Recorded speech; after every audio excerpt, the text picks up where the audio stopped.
Great. Thank you, everybody, for joining the Colorado Grid Resilience Grants Round 3 webinar and for the fall of 2025.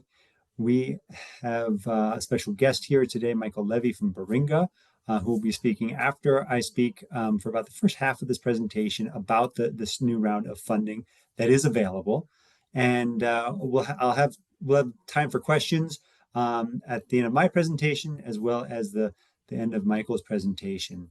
I know that it's kind of a heavy day today, being September 11th. I know that 24 years ago, this minute was when the second plane hit the World Trade Center in New York City, and almost 3,000 people lost their lives. There was a shooting yesterday in Evergreen High School, as well as a university campus in Utah. And so thinking about those people, and why don't we just take a 15-second moment of silence here.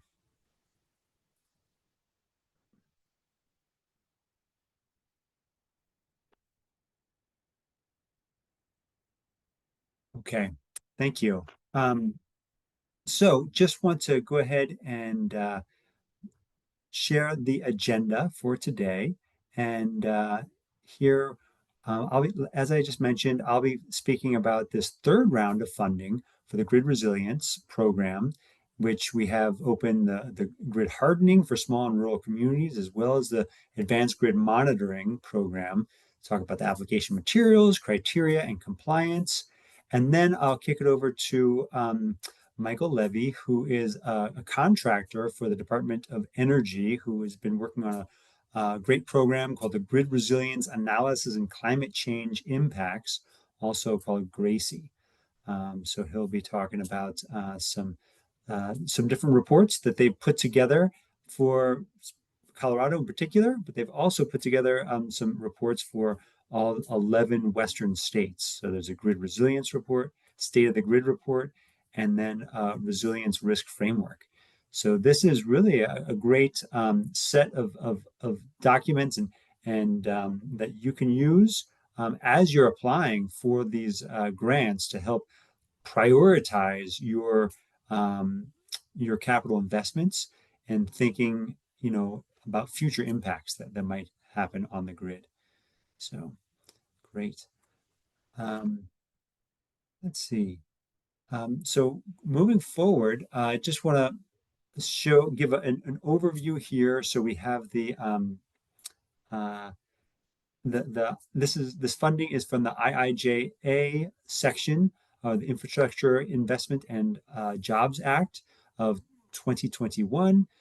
So section 40101D, which is the grid resilience formula funding to states and tribes. So the state of Colorado has received 3 of the 5 years of funding that was promised to the state by this act, right? Otherwise known as the Bipartisan Infrastructure Law or Bill, right? So this funding has come from the U.S. Department of Energy. We have received a total of $25.3 million. And of that funding, $23.4 million has been allocated to 35 different projects. So those projects include 13 grid hardening projects, 8 advanced grid monitoring projects, 13 microgrids for community resilience or MCR projects that's managed through DOLA, as well as the program administration. I will mention that the MCR program has already had 3 rounds of funding, and so they have allocated all their funds. So if you look at that 25.3 million, we basically split it down the middle. DOLA in their MCR program has half of that, and they've allocated all that funding. And CEO with the grid hardening and advanced grid monitoring, we have half of that as well. And we have allocated that to the 21 projects listed there. And there's the difference that is left there is 1.9 million. And that is what is available this fall for additional funding purposes. We have not received more funding this year from the Trump administration, the U.S. DOE. We have heard some rumblings of the fact that we might receive 2 years of funding next year in 2026. So we're all waiting to hear about that, and everybody on our Grid Resilience listserv, you'll be some of the first to know about that when we do receive that funding. And then that would instigate another round of funding next year to move forward. So, as I mentioned, this is $1.9 million for these two programs. And, with this program, we don't have a lot of, we don't have a fancy application system. You can just send in your applications to my email address, which is listed there, gridresiliency at state.co.us. I will also just drop in the chat our website there. And if you jump to that website, you can see a map, and it's got all of the projects that have been funded through the program thus far. When you go to the website, it also has the MCR programs so they've got both the microgrid planning and construction projects. These are all just the grid hardening projects, which have the little green icon with a working man. And then the advanced grid monitoring projects are the orange icons with the bending tree. So let's first talk about the grid hardening for small and rural communities. There is a link here to go to the RFA, the request for applications, which has all the information for you. And I'll drop that in the chat as well. And so I encourage you to take a look at that. And this is open to Colorado cooperative and municipal utilities that sell less than 4 million megawatt hours per year. So in terms of munis out there, that includes all of them except for Colorado Springs Utilities, which is a larger utility. And then I believe all the co-ops are under that mark. Maybe United might be above that. I'm not certain. So this is also, if you notice in the tagline of the grant name, it's small and rural communities, right? So the beneficiary community needs to be a small community, right? And there's two different ways to define that. It can be in a county with less than 50,000 people, or being the operative word here, a municipality with less than 25,000 people, right? So to meet that, yes, it could be, in a populous county, such as Larimer County, where I live, but a small community within that's 25,000. The cost match is a 1/3 cost match, right? So that's basically for every $3 that the feds put in, there's $1 that the local utility puts in, right? So that's 1/3 cost match. There's four pieces there, so you can think about it also as a 25% or 1/4 cost share of the total project cost, right? And the maximum grant amount is $1 million. So if you were really to max this out and ask for the full maximum grant amount of $1 million, and you put in your minimum 1/3 cost match, that project total cost would be $1,333,333.33. You can see here there's a picture from Yampa Valley Electric. This is a grid hardening project that I was able to visit last month, where they are doing a reconductoring project, taking down an old copper line from the 1950s or 60s and replacing it with some modern ACSR conductor and some new poles and cross beams. So the projects that are eligible for the grid hardening are on this list here. So it can include weatherization technology or equipment. It can, and this is, all of these really focus on the distribution grid. We haven't had any grid hardening projects that focus on the transmission system at all. Fire resistant technology or systems, I must say that almost all of the projects that we've had so far have had some element or aspect of focusing on wildfire risk and reducing that wildfire risk. Undergrounding electrical equipment, utility pole management, relocation or reconductoring of power lines. You can use low sag advanced conductors, vegetation, fuel load management, and adaptive protection technologies. So on the picture on the left there, that's also from YVEA. This is a distribution pole that has where there was a automatic recloser that was attached to it, and you can see all the components that are all the hardware that's installed there on the pole. So also hardening of power lines and then just the replacement of those conductors, whether they be overhead or underground.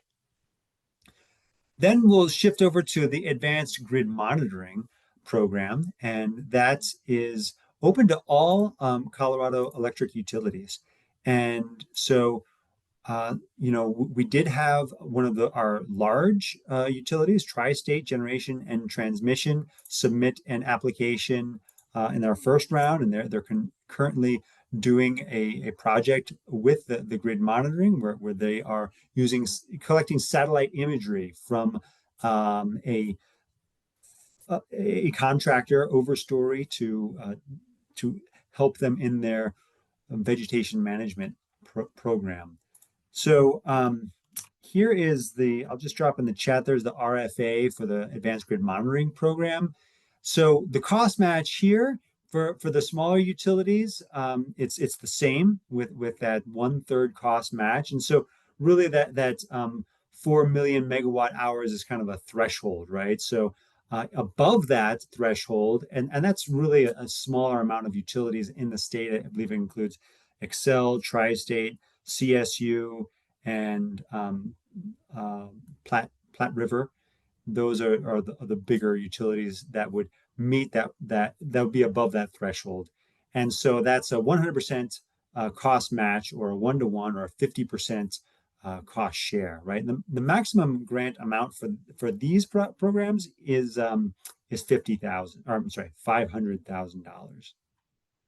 So the eligible projects here, these include fire monitoring, prevention technology. It could be advanced vegetation management using LiDAR, satellites, like I mentioned that Tri-State is using drones, which here's a drone here that was flown in the Mountain Parks Electric Incorporated service territory in Winter Park. Actually, the previous slide had a picture of that drone flying next to the distribution pole and taking lots of photos of it.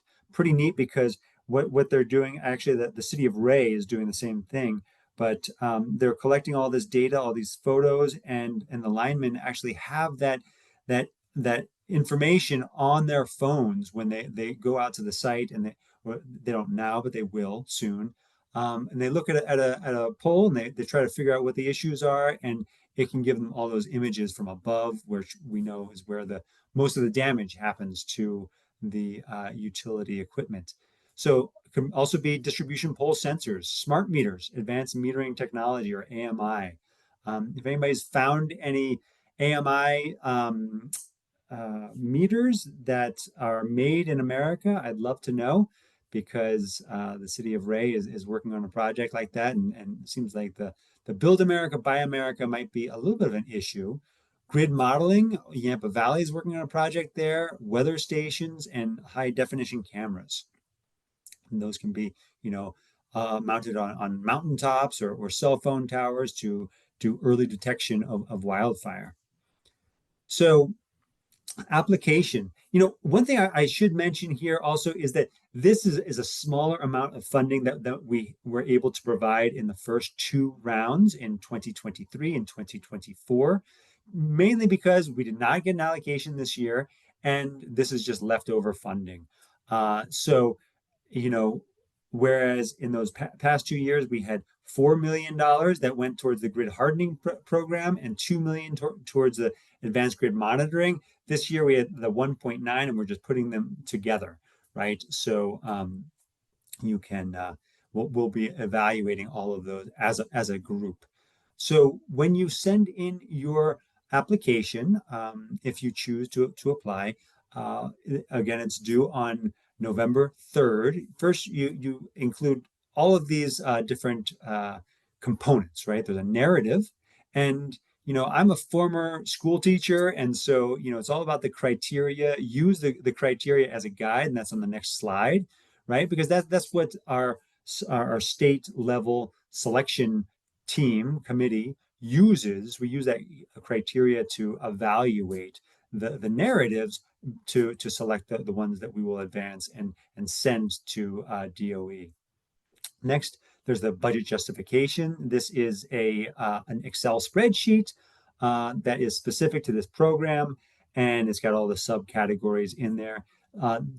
There's links both in this slideshow that I will post on our website in a few days, as well as in the RFA. And you can just go to that. It's a Google Doc, but you download that as an Excel spreadsheet, and you can fill that out from there. There's also the DOE environmental questionnaire. So this is, you want to be very uh, careful to decide which category you're in at the bottom, because that will determine if you need to fill out all the pages of the questionnaire or just the cover page and the signature page at the end. So please do have some leadership sign that page before you send it in.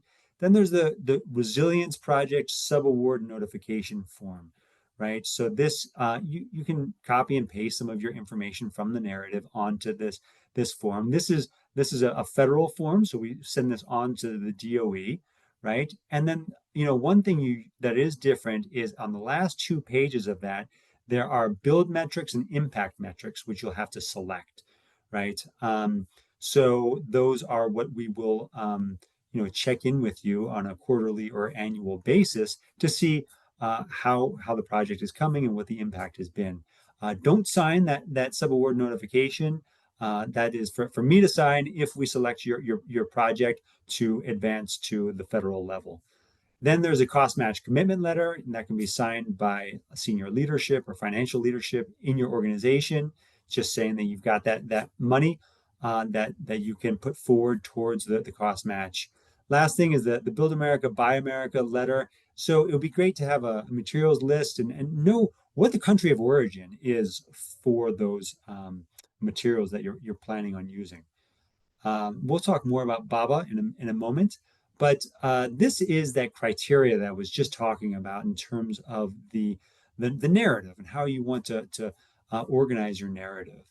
And this is how we'll be selecting the ones who will we will advance uh, to DOE, right? So demonstrated need, that is 40% of the criteria. And we're looking for historic frequency and duration of power outages, right? What also is the demonstrated financial need of the utility. Then, and that second sub criteria there, you don't need to open all your books and share all the information. This narrative is 10 pages maximum. It used to be 15 pages, but that's too much. You're not going to write that much. But just demonstrate why it is a need and why your current budgeting cannot include this project that you'd like to complete here. Project impact, this is 30%. Climate risk and social vulnerability of the target population, and how this is going to mitigate those risks and vulnerabilities.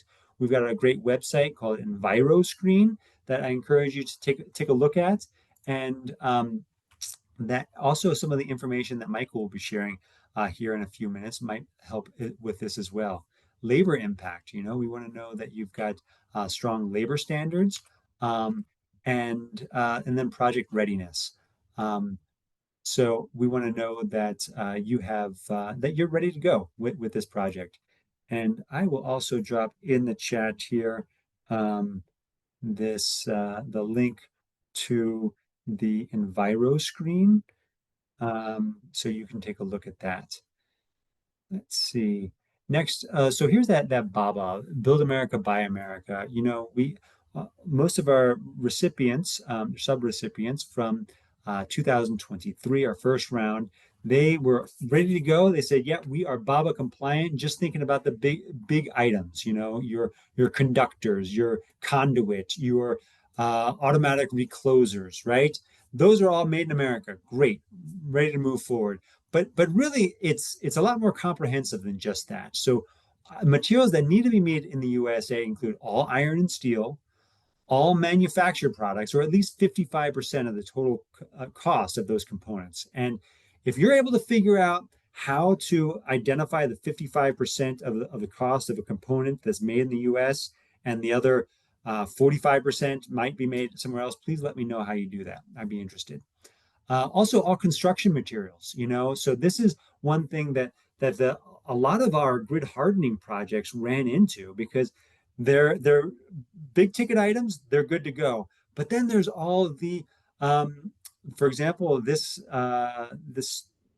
item here. I'm not sure exactly what that's called. It's some sort of attachment piece that goes up on the cross beam. It's made in China, right? You'd be surprised at how much of the utility supplier materials have been offshored in terms of their production, right? And so bolts and nuts and arresters and conduit conductors, right? Double check your inventory and with your supplier. There is a possibility to get a de minimis BABA waiver. So that is for less than if less than 5% of your total materials are not made in the USA, there's a potential to get that. We have received 3 de minimis BABA waivers, just one yesterday from Estes Park, and that's who has this photo from right here. Then there's compliance, right? So compliance needs this. These are federal grants, and so compliance is no joke. And we are in a state of heightened alert, and we are anticipating an audit at any time. And so we appreciate working closely with all of our subrecipients to ensure that you're playing by the book, we're playing by the book, and if we not if, but when we receive an audit, either at the federal or state level, that we'll pass that with flying colors, right? We look forward to working with you as a partner on this to meet all these compliance requirements, right? And there's a lot of them, right? We did have somebody who, one reason that we have some of this money available is that we had somebody receive a, a, a grant in the first round. And then they later, when we got to the contracting round, stage, they decided to back out and decline the grant because of the compliance requirements. I'm giving you this list now so that you're not surprised when we get to that point. There's weekly Davis-Bacon Act payroll reports, right? And so that's for just your laborers, your linemen. Those are for, it's not your white collar workers that are working in the headquarters. And that's through the LCP tracker platform, which is not entirely user friendly. So make sure you have some time on that. Monthly meetings, right? So that's meetings with me. You get to see my ugly mug once a month, and we can just track how your project's going. Monthly reports and reimbursement requests, quarterly project reports, and that's where you report on those build metrics. How many poles you put up, how many miles of line you installed, how many devices you installed. Then there's your annual reports, right? And that's your impact metrics, which could be SAIDI and SAFE. And that's something that you do need to report on for 2 years after the project completion, right? And that's so that we can report to Congress and let them know that your project is having an impact.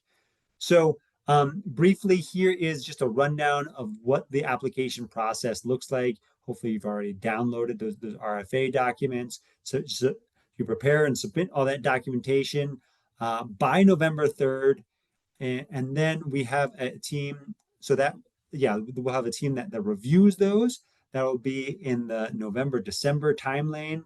Then number 4, we will make those final project award decisions and inform all applicants of their award or non-award status. That'll probably be in the December, January timeframe. And then we'll work with you to update those applications if there's any inconsistencies before we send it off to DOE. Let's say we get it off to DOE in the month of February. They need to do a review process. On average, that's been taking about 5 months. So February, March, April, May, June. In the summertime, you will be getting some sort of award, right? Then at that point, we need to contract with you. That takes about 2 months. And so the whole process from now until when you be contracted is about 12 months, right? So don't submit a project that you want to get started on right away. Um, Great. Does anybody have any questions about this third round of funding for the grid resilience or grid hardening? Also, I should just mention that this meeting is being recorded. So I did mention that at the top of the hour. You know, if you would like to go on camera and speak, you're welcome to, but just know that you will that will be posted on our website.